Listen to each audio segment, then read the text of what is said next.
Hello everyone, কেমন আছো তোমরা সবাই? আমরা খুব খুব ভালো আছি।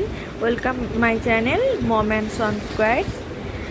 আমরা আজ বৃষ্টির দিন, তো সারাদিন খুব ওয়েদার ভালো, তো আজকে মিনি ব্লগটা এভাবে শুরু করলাম।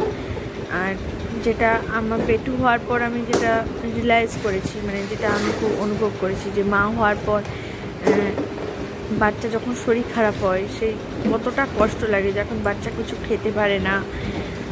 আর এটা সব মায়েরাই জানে খুব ভালোভাবে, কারণ বাচ্চা যদি কিছু না খেতে পারে তো মায়ের মনে কতটা কষ্ট হয়।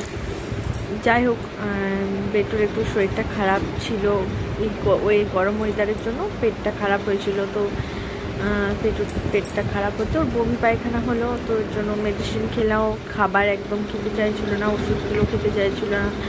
তো যাই হোক, পেটু একটু ভালো আছে। তারপর আবার রেনি সিজন চলছে, মানে বর্ষা টিপ টিপ সারাদিন বৃষ্টি পড়ছে। আবার এই ওয়েদারে আবার বেশিরভাগ বাচ্চাদেরই শুধু ঠান্ডা লেগে যায়। জানি না এখন অব্দি বেটু ঠিক আছে।